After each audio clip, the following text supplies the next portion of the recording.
L'Union pour la Méditerranée, c'est une organisation qui comporte 43 membres, dont la Tunisie. Et je voudrais souligner plus particulièrement que la Tunisie a toujours été à l'avant-garde dans le processus euro-méditerranéen. À l'avant-garde sur un plan institutionnel, parce que c'est un membre fondateur qui joue un rôle très actif dans le processus. Et puis également à l'avant-garde sur un plan opérationnel, puisque sur les 33 projets que nous avons approuvés les 2 dernières années, il y en a 20 qui concernent directement la Tunisie. D'accord. Vous avez quelques exemples à nous proposer? Je pourrais citer quelques exemples, je crois, emblématiques.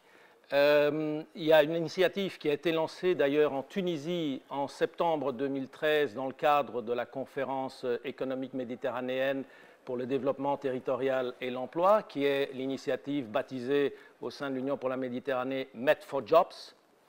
Med4Jobs qui comprend trois piliers. Le premier qui est l'employabilité, c'est-à-dire la réduction de la divergence entre la formation et les connaissances et les demandes des employeurs.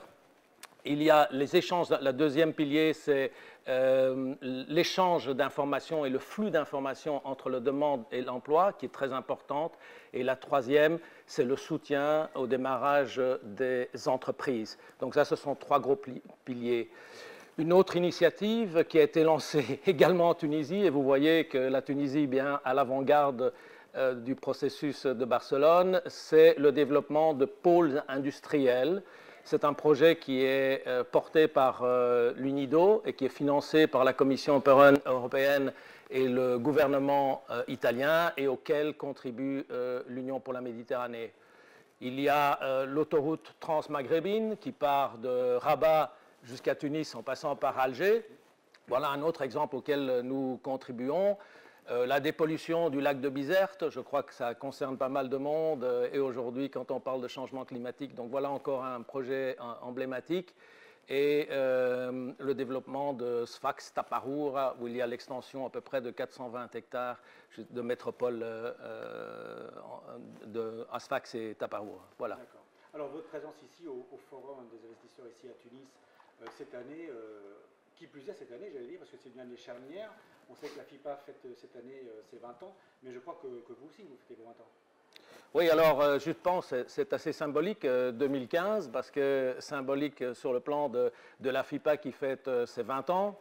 Et du côté euro-méditerranéen, je dirais c'est également une année charnière, puisque en 2015, c'est le 20e anniversaire, on fête les 20 ans du processus de Barcelone.